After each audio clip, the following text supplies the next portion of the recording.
Hello, and welcome back to another episode of K.O.R.L. Midday Talks with your boy K.O.R.L. Anyway, as you can see, we are in a different environment than usual. There's a lot of reasons for that. However, I'm here to talk to you about Big Pharma.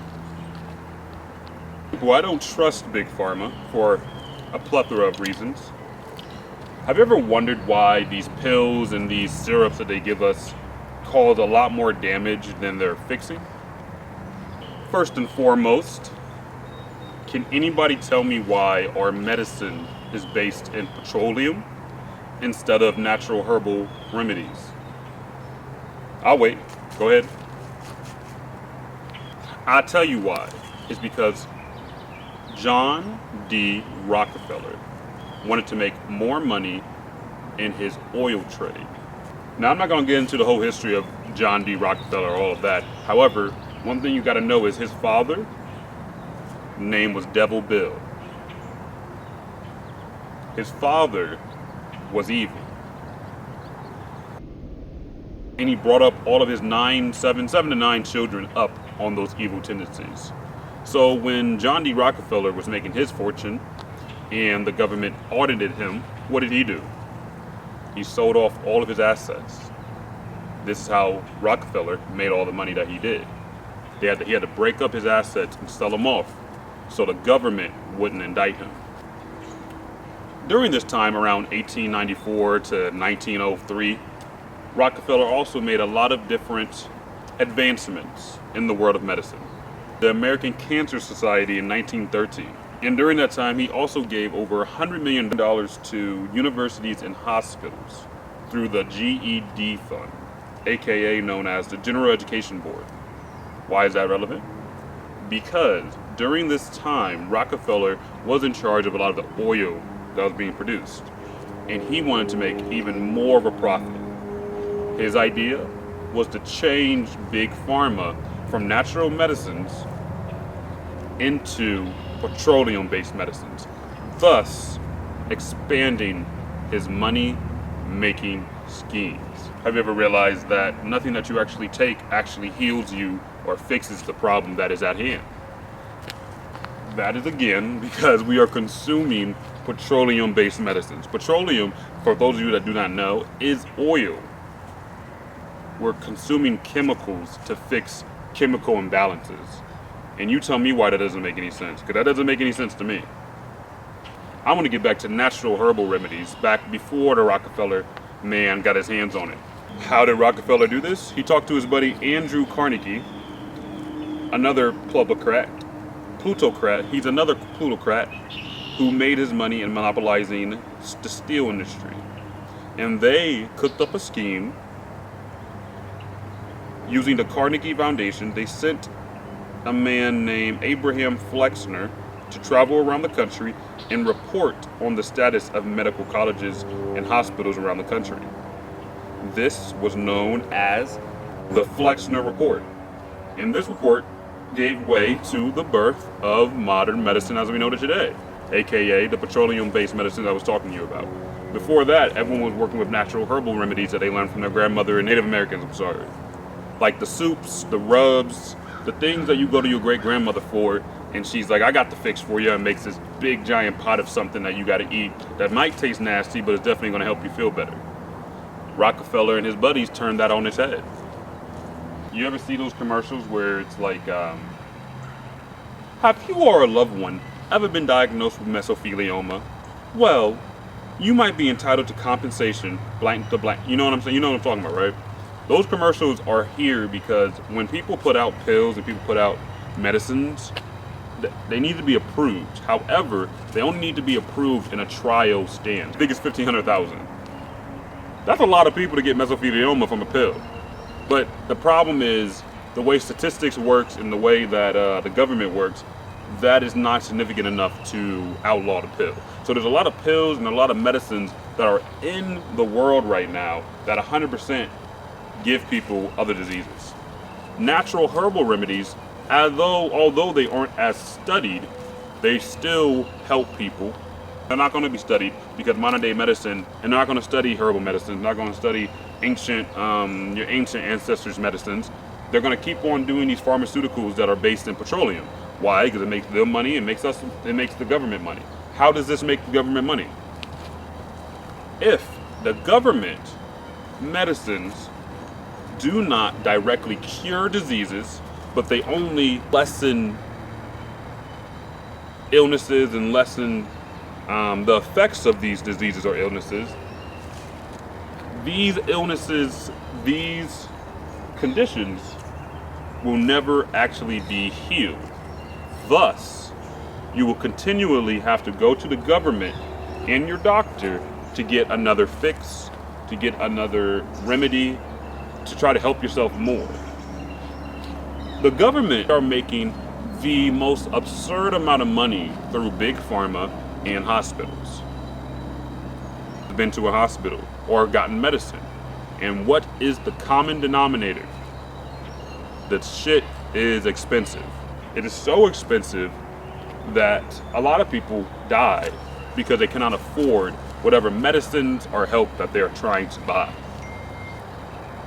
That's a problem, big problem. That's a problem in our world, and it's a problem that no one's gonna fix because no matter how you look at it, the government is making boatloads of money on it. It's based in their ideas. So no matter what we do, these ideas that we don't agree with will always be around. So again, the best thing we can do is communicate, talk to each other, see what's going on, what can we do, you feel me? I've never been out the country, however, I would like to be out the country. Why? Because I know the ideas outside the country are otherworldly than the ideas here in America. I've never been out the country. Now, if I could talk to someone from out of the country and they could tell me differently, by all means, but as of right now, they can't. Government imposes their power upon us, the subservient citizens, because they can, and we pay them to do it. You know why? Because all these old people are teaching their children, and their children are teaching their children, and so on and so forth. So if your granddaddy racist, your mama probably racist, and your mama racist, you probably racist. It's no coincidence that the Rockefeller man and his family own so much in this country. It's not a coincidence at all. They planned it through playing off the lives of us. Now that's a little rundown of why I do not trust Big Pharma and why I do not use pills or pharmaceuticals derived from our government. Because if you understand how the government works, and I understand how the government works, then we know these pills and these things that they do aren't here to help us. They're here to keep us subservient. They're here to keep us working. They're here to keep us working for them. The best way to get yourself out of that mindset is to understand there is no career nor job that you can possibly find that will satisfy what you have in your heart. And that's just facts. Like, I don't want you to be out here thinking, oh, if I become this, I'll feel happy. See, that's why I don't be outside, dog. Or, oh, if I become this, I'll be happy. Because in reality, you'll be happy once you do what you want to do. What you want to do in your own heart. That thing that you wake up every day thinking about, but you can't get out of your head.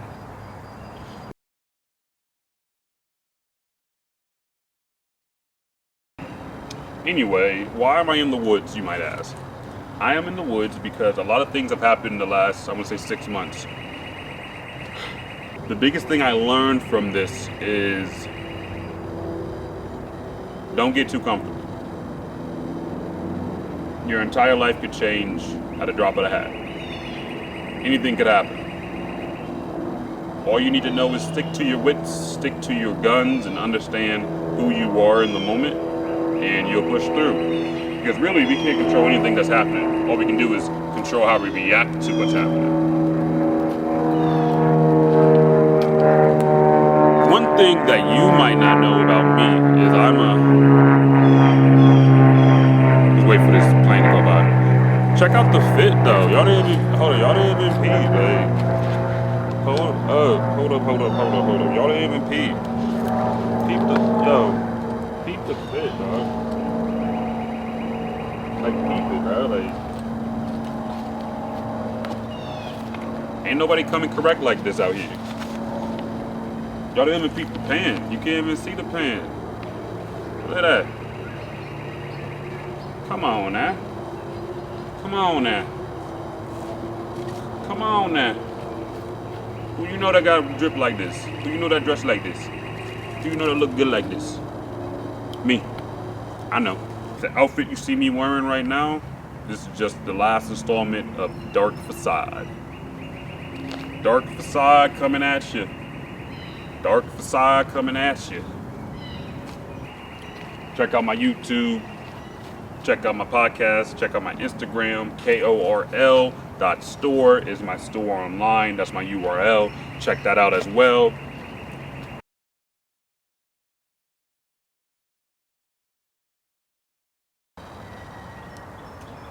Now, if you want to know how to move across the country, talk to me, because I've done it twice in under a year, and it's not really hard, honestly. First time I moved across the country, I almost got scammed. I was going to use a moving company, but it was a scam. A lot of these companies are scams, so be careful with that. On top of that, I realized it was easier to simply, but I ship half my stuff and put the rest in 2 suitcases and flew. Easiest way. I think it cost me under, both times, like going to San Francisco and coming back to Ohio, both times cost me under $1,000 both times. Like, it's like $300 to ship your stuff if you pack it right. And then you just gotta get a flight. And if you're going somewhere to live, you just need a one-way flight. You don't need a two-way flight. And one-way flights across country are pretty cheap, like $300 max. The advice I can give you is to stick to yourself, believe in yourself, and no matter what, do not stray off your path. As you can see, this is my first video and I don't know how long. You live and you learn, you know? One thing that I know that won't happen again is what happened this time. I know that because I've been through it and I learned and I'm better for it. On the top, we got a bunch of lips. On the bottom, we got a bunch of eyes. I know. You ain't got nothing like this. It's okay. I do. You know why? Because I made it. And you can have some yourself. Just go check out my store, KORL.store. Oh, there's another B. Anyway, we about to get up out of here because the nigga getting lightheaded. But I appreciate you. I appreciate you coming. I appreciate you watching. And I appreciate you in general. Love yourself, believe in yourself, and at the end of the day, you gotta understand that you are the only person you got. Because if you don't realize that, you're gonna be fighting for other people's affection and love when all you need is your own. And that's all, folks.